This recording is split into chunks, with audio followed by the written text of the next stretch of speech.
Tudo bom, meu irmão? Boa noite, a paz do Senhor. E aí, tá tudo bem? Firme e forte, né? Depois desses 8 estudos do temor do Senhor, nós estamos aí com um novo desafio agora. Então, deixa eu contar uma coisa para você. O mosaico, ele nasceu, na verdade, no momento de oração, onde o Senhor mostrava para nós a respeito de quanto o povo precisa ser discipulado. E é a recomendação do ID, né, para a gente fazer discípulos. E o Senhor deu a direção do primeiro discipulado que ele ministrou de fato para os seus discípulos, né, que foi o Sermão da Montanha. Olha que maravilha, né? O Sermão da Montanha, para quem não sabe, está localizado ali mais esmiuçado em Mateus 5, 6 e 7.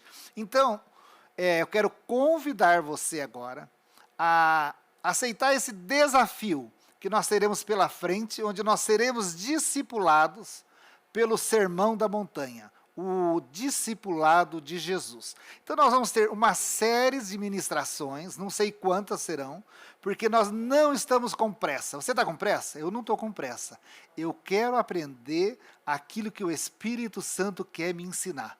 E é isso que eu quero colocar no teu coração. Esteja aberto aí para aprender aquilo que Deus quer nos ensinar. Porque Jesus, quando sentou com os seus ali, naquela montanha, e começou a ensinar, ele tinha um propósito. E eu sei que o Senhor, agora, no início desse discipulado do Sermão da Montanha, ele tem um propósito com a gente.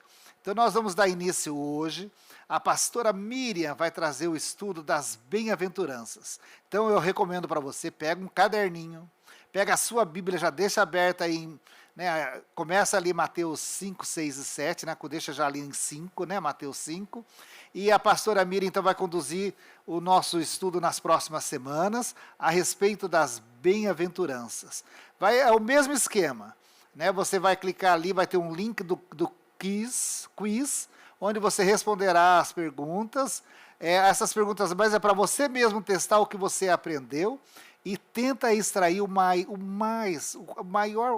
aprendizado que você puder desses estudos. Eu sei que Deus vem trazendo para a pastora Miriam uma revelação da palavra dele e ela vai agora compartilhar com a gente, tá bom, meu irmão? Então, para tudo, desliga celular, vamos dar um tempo de qualidade para o nosso Deus. E hoje, estamos dando a largada, lá é 1, é 2, é 3. Está começando o Sermão da Montanha.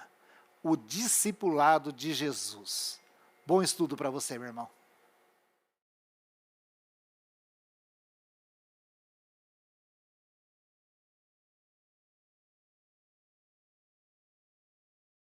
Boa noite, queridos. A paz do Senhor.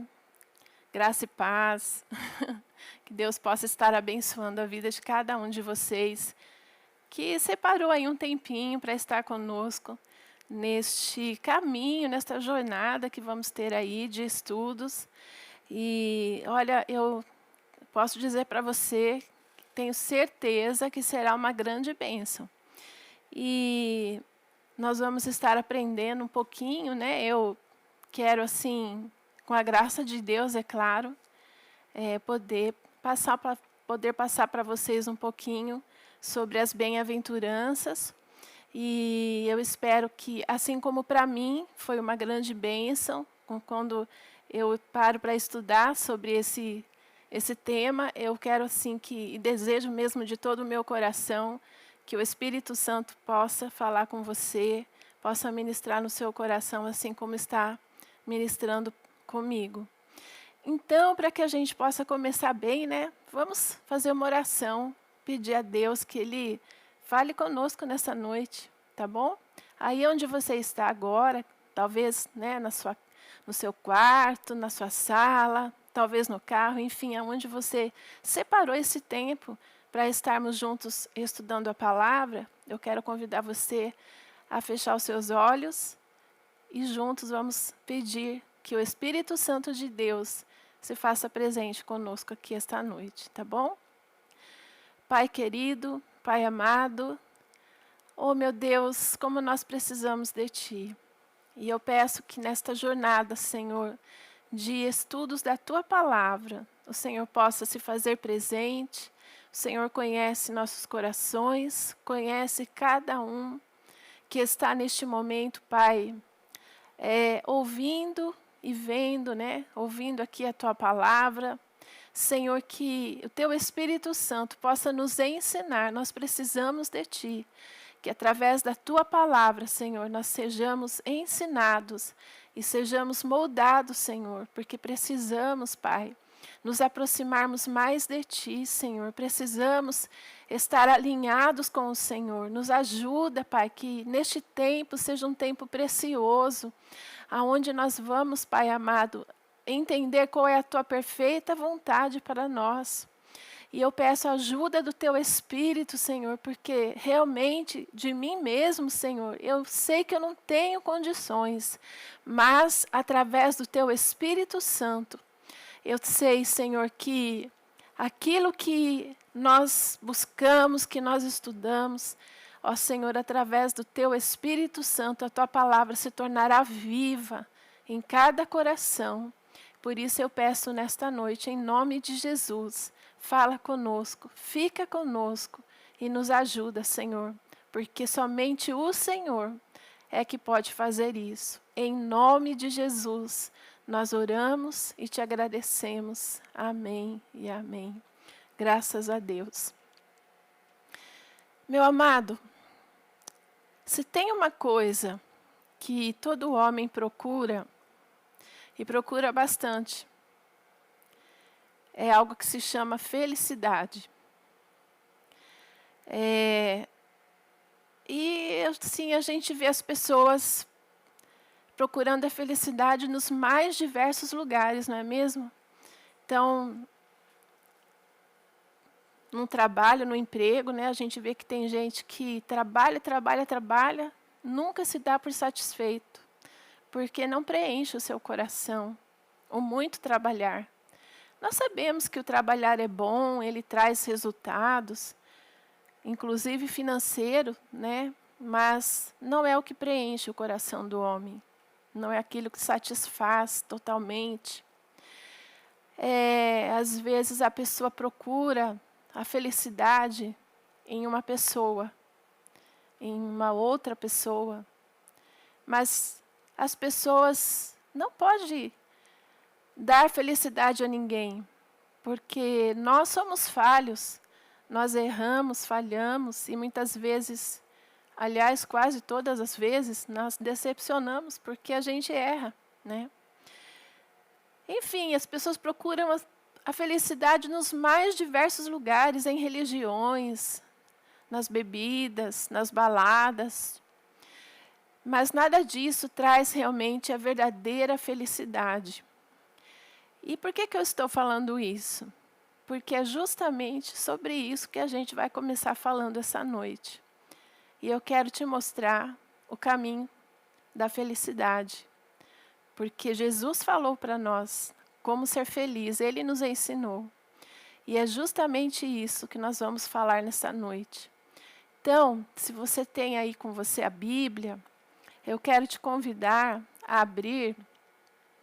Lá em Mateus, capítulo 5, nós vamos ler do verso 1 ao 12. E aí a gente vai entender um pouquinho o que é realmente ser feliz. E diz assim, então, a palavra do Senhor. Jesus, vendo a multidão, subiu a um monte e, assentando-se, aproximaram-se dele os seus discípulos. E, abrindo a boca, os ensinava, dizendo: Bem-aventurados os pobres de espírito, porque deles é o reino dos céus. Bem-aventurados os que choram, porque eles serão consolados. Bem-aventurados os mansos, porque eles herdarão a terra. Bem-aventurados os que têm fome e sede de justiça, porque eles serão fartos. Bem-aventurados os misericordiosos, porque eles alcançarão misericórdia. Bem-aventurados os limpos de coração, porque eles verão a Deus. Bem-aventurados os pacificadores, porque eles serão chamados filhos de Deus. Bem-aventurados os que sofrem perseguição por causa da justiça, porque deles é o reino dos céus. Bem-aventurados sois vós quando vos injuriarem e perseguirem, e mentindo, disserem todo mal contra vós por minha causa. Exultai e alegrai-vos, porque é grande o vosso galardão nos céus, porque assim perseguiram os profetas que foram antes de vós. Eu tenho a impressão que depois de ler esse texto, você deve estar bem confuso, né? Porque Jesus está falando aqui sobre ser bem-aventurado em situações totalmente adversas, a felicidade que eu comecei falando nessa noite para você. E realmente, querido, a verdadeira felicidade que Jesus nos mostra, aquilo que realmente Deus tem para nós, não tem nada a ver com a felicidade que o mundo nos pode oferecer. E é justamente isso que eu quero, nesta noite, mostrar para você, o quanto é precioso e o quanto é maravilhoso podermos andar com Jesus. Então, para que a gente possa estudar bem, entender um pouquinho melhor, nós vamos dividir, né, esse texto em 3 partes. E hoje nós vamos falar, então, sobre ser bem-aventurado os pobres de espírito, os que choram e os mansos, tá bom? E aí, na semana que vem, na outra quarta, você volta a nos assistir para a gente continuar o estudo, tá? Que tenho certeza vai ser uma bênção. E a gente vai continuar falando como ser feliz, como ser bem-aventurado nas outras opções que Jesus nos dá. Então, amado, felicidade é uma coisa assim, que, como eu comecei dizendo, todo mundo procura. Mas o homem, na verdade, ele procura a felicidade. O homem sem Deus, o homem natural, né? Ele procura essa felicidade no lugar errado. Porque ele é natural, ele não entende das coisas espirituais.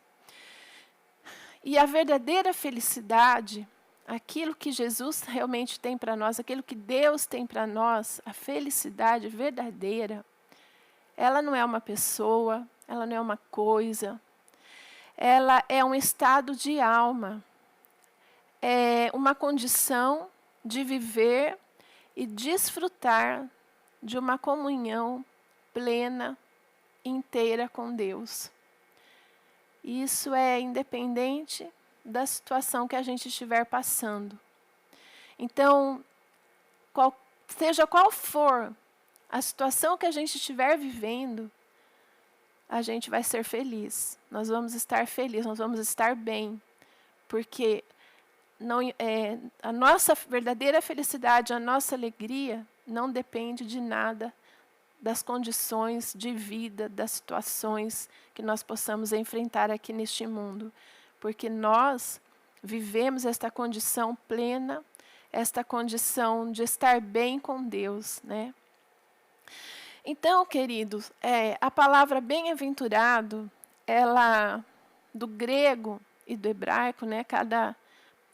Essa palavra, ela tem 2 palavrinhas. Do hebraico, ela é asherei, e do grego, ela é macarios. O que significa ser bem-aventurado? Ela significa ser mais do que feliz, né? E ela significa, Jesus, quando ele fala isso, ele está, na verdade, usando um sentido de exclamação, né? Ele está dizendo bem-aventurado, está dizendo é muito feliz. É como se a pessoa tivesse ganho um prêmio. É uma coisa muito diferente daquilo que a gente está acostumado a entender, não é verdade? Então, é como se a pessoa tivesse ganho um prêmio, ela é muito feliz, ela está totalmente cheia de alegria por isso, totalmente plena, satisfeita, realizada. Isso é ser bem-aventurado. Então, ela está dessa maneira porque ela recebeu algo de Deus. Então, aquilo preenche totalmente a sua vida. Então, esta palavra quer dizer que ela está muito feliz e traz a ideia de plenitude e perfeição. Então, este bem-aventurado que Jesus fala aqui no texto de Mateus, traz então a ideia de plenitude. O que seria plenitude? É a totalidade, né? É quando aquilo já está completo. Então, assim, eu na minha humilde maneira de compreender as coisas, eu imaginei que, diante disso tudo que nós estamos estudando, que a felicidade é algo que o ser humano busca, né, incessantemente. E alguém se sente realmente feliz quando ele está plenamente preenchido, realizado. Quando a pessoa ela se encontra, né, quando ela está totalmente preenchida. Então, ela sabe que aquilo que está dentro dela já é suficiente. É como se você... Um exemplo muito simples, mas que talvez possa nos ajudar a entender. É como se alguém estivesse com muita fome, de repente recebesse, né, um prato de comida e aquilo ele pudesse se alimentar e se sentisse totalmente satisfeito. Então, bastaria. Então, estar muito feliz, ter a felicidade, é estar totalmente realizado, preenchido, cheio. Então, ele não precisa de mais nada. E quando Jesus está, então, falando aqui, bem-aventurados pobres de espírito, porque deles é o reino dos céus. Olha, amado, Jesus, neste versículo, no versículo 3, né? Ele não está falando aqui da pobreza financeira. Não. Às vezes a gente lê esse versículo e acha, Jesus está falando daquela pessoa pobre, que não tem dinheiro, né, que é humilde. Não, não é isso que Jesus está dizendo. Porque, assim como eu creio que você também já viu pessoas assim, que não tem nada, que às vezes ela é humilde mesmo, ela não tem uma condição financeira abastada, mas você entra na casa daquela pessoa e você vê que ela é muito feliz. Assim como a gente entra na casa de pessoas e conhece pessoas que têm uma condição financeira boa, que tem, né, é abastado, tem dinheiro, mas ele é totalmente infeliz. Então, a condição financeira não vai dizer se uma pessoa é feliz ou não. Então, na verdade, não é isso que Jesus está querendo dizer.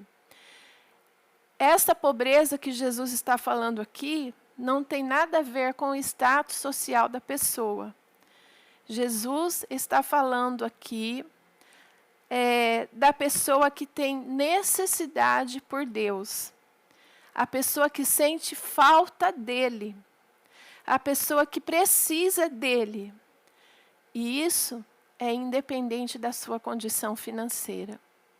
Então, quando nós somos carentes de Deus, quando uma pessoa é carente, né, uma pessoa que tem necessidade, agora eu vou falar da parte financeira mesmo, né, para a gente entender. Quando uma pessoa tem necessidade e ela é carente, o que acontece? Ela vai sempre pedir, não é mesmo? E se a gente realmente for carente de Deus, a gente for sentir necessidade dele, nós vamos sempre querer estar ao lado dele, buscando por ele. Então, essa pobreza de espírito, Deus está falando que bem-aventurado, muito feliz é aquela pessoa que tem total necessidade de Deus, por Deus, pela sua presença. Por quê, meu amado? Porque ele será suprido, né? Essa pessoa que tem essa necessidade tão forte de Deus, essa necessidade tão, assim, essa carência tão grande de Deus, o que fala a palavra aqui? Porque deles é o reino dos céus. Então, né, a nossa vida espiritual, ela vai ser preenchida. Quanto mais nós buscarmos por Deus, o quanto mais nós estivermos orando, quanto mais nós estivermos lendo a palavra de Deus, nós vamos estar então suprindo essa necessidade espiritual, essa pobreza espiritual. E a gente até tem um texto bastante conhecido, né, que está lá em Mateus 7:7. Se você puder virar um pouquinho a página da sua Bíblia aí. Aliás, é um texto bem conhecido. Vai falar assim: pedi e dar-se-vos-á. Buscai e encontrareis. Batei e abrir-se-vos-á. O 8 diz assim: porque aquele que pede, recebe. E o que busca, encontra. E ao que bate, se abre. Então, amado, quando a gente está realmente necessitado de Deus, é justamente o que nós vamos fazer: pedir, buscar e bater. Mas para que eu possa pedir, para que eu possa pedir algo para Deus, para que eu possa buscar e bater, a primeira coisa é que eu preciso descobrir o que eu preciso. Eu preciso saber o que pedir. Senão não tem como eu buscar a Deus, né? Então, assim, a gente tem que olhar para a nossa vida e saber realmente qual é a nossa necessidade, para que a gente possa se achegar diante do Senhor, sabendo aquilo que a gente vai pedir, né? Bater. Saber aonde bater. Existe uma porta certa. E para que a gente possa bater nessa porta certa, a gente precisa ter persistência. Porque às vezes não é na primeira vez que ela vai se abrir para nós. Então Deus, Ele responde as nossas orações. Mas muitas vezes não é no momento em que naquele momento que nós estamos buscando, né? Então, nós precisamos ter persistência para estar buscando a Deus. Segunda coisa, segundo versículo: bem-aventurados os que choram, porque eles serão consolados. Bem-aventurados que choram, porque eles serão consolados. Tem a ver com sensibilidade, que tem a ver com fé. Será que é qualquer choro que Deus vai ouvir? Será que Jesus estava falando aqui que Deus estaria consolando qualquer pessoa que estivesse chorando? Qualquer choro? Não, amado, não é qualquer choro, né? Embora a gente vê aí pelo mundo afora, né, mães que choram pelos seus filhos, mulheres que choram pelos seus maridos, enfim, tantas coisas horríveis que acontecem no mundo por conta do pecado, mas não é por causa de qualquer choro que Deus vai se mover. Existe o choro certo, que vai mover a mão de Deus. E que aqui, como diz no versículo 4, né, de Mateus 5, bem-aventurados os que choram, porque eles serão consolados. Qual é o choro que Deus vai consolar? É o choro daquele que é filho de Deus, daquele que tem compromisso com Deus e daquele que crê no Senhor. Então é o choro daquele que se tornou filho de Deus por meio do sangue de Jesus. Amado, na verdade, não são as lágrimas que movem o coração de Deus. Não são as lágrimas. Você vai ficar surpreso, né? Eu creio que de ouvir isso. O que move o coração de Deus a nosso favor é a nossa fé. A palavra do Senhor tem um versículo que diz que para que a gente se aproxime de Deus, nós precisamos crer que Ele existe e que Ele é galardoador daqueles que o buscam. O que quer dizer isso? Nós precisamos crer que Deus existe e que Ele é aquele que presenteia aqueles que o buscam. Então, Deus se move em nossa direção por fé, né? É a nossa fé que faz com que a mão de Deus venha a nosso favor, que traz a mão de Deus a nosso favor. Então, o homem que está afastado de Deus, ele não vai, mesmo que ele chore, não vai acontecer nada, ele está afastado de Deus. Porque Deus se move por fé, pela pessoa que é movida, né, aquele choro, a fé, através do Espírito de Deus no coração daquela pessoa que tem Jesus. Então, isso sim vai mover o coração de Deus e Deus vai atender essa pessoa e ela será consolada. O Senhor vai agir a favor dessa pessoa, né? Então, nós precisamos entender que a pessoa de Deus, que o Senhor Deus, Ele tem todo o poder. Nós sabemos que Deus ele é onisciente, onipresente e onipotente. Então, entre tantos atributos que Deus tem, esses três nós sempre ouvimos falar tanto, né? Que Ele pode todas as coisas, Ele está em todos os lugares e que Ele conhece todas as coisas. Deus conhece a motivação do nosso coração e Ele sabe de todas as coisas. Então, Ele realmente conhece o coração que está se chegando a Ele por fé, porque crê na obra redentora do seu Filho Jesus e crê realmente que Ele existe e que Ele é bom. Então, amado, nós não precisamos entender, e é isso que é importante, esse ponto que é muito importante, nós não precisamos entender o que Deus está fazendo ao nosso respeito.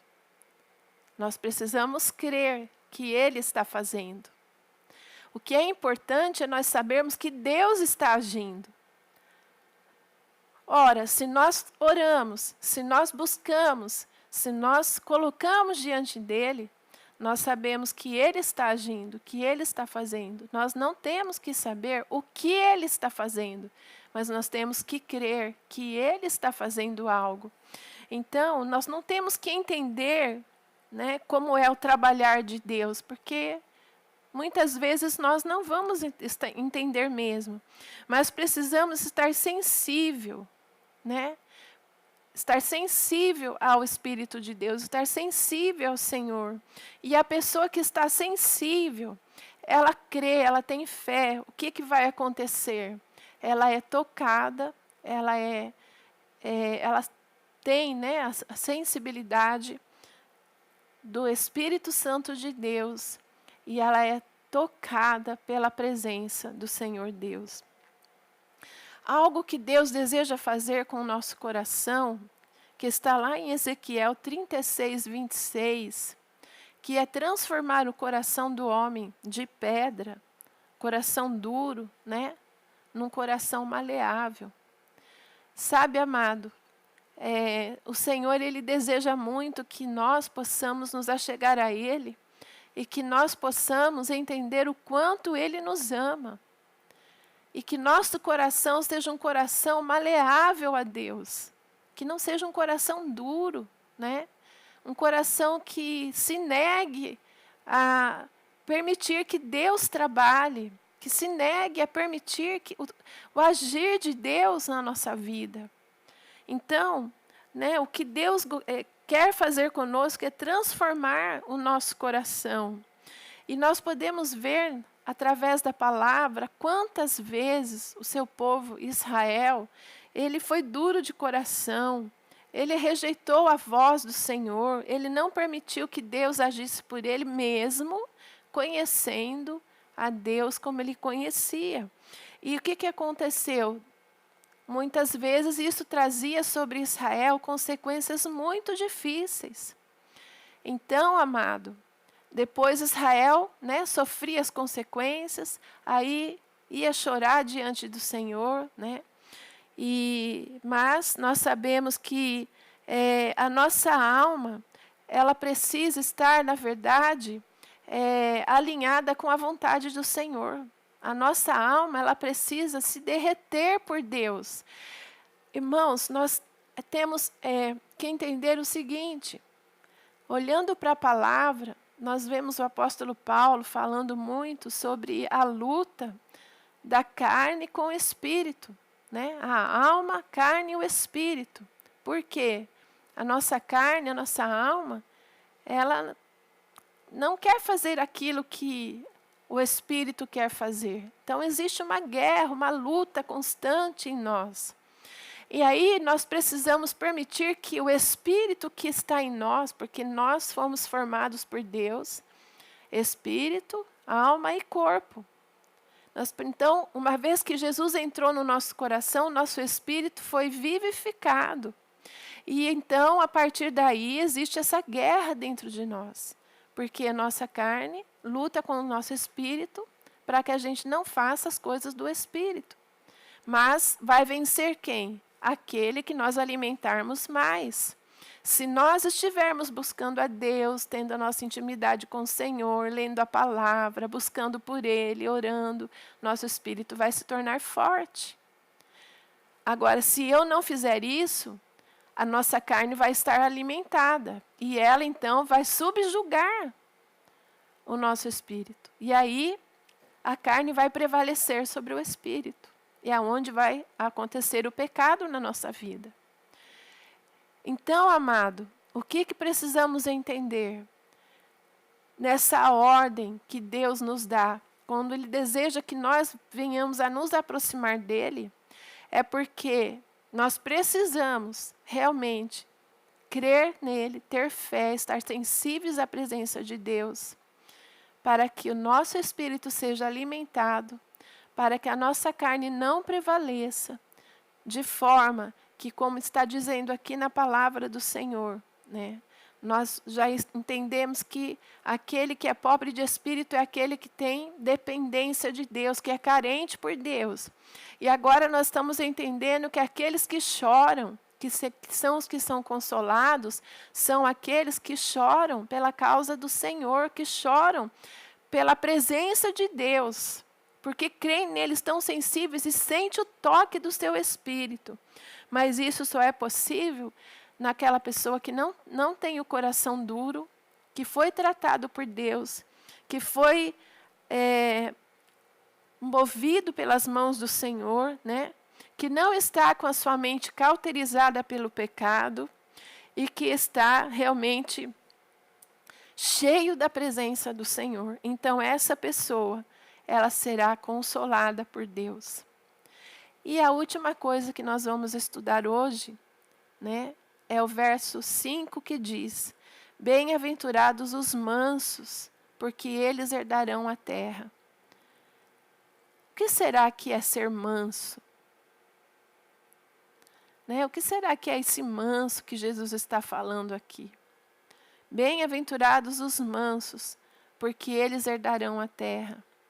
Esse manso, meu amado, tem a ver com temperança. Olha, isso é algo tão difícil na nossa vida, né? Então, nós precisamos entender que ser manso é ter equilíbrio, né? Que é saber que você, não é porque você é manso que você alcançou a glória do Senhor. Não é também ser uma pessoa inerte, que não faz nada, que não toma atitude. Não é isso. Ser manso é ser equilibrado. Equilibrado. Então, nós temos que buscar em Deus isso, ter equilíbrio emocional, ter equilíbrio.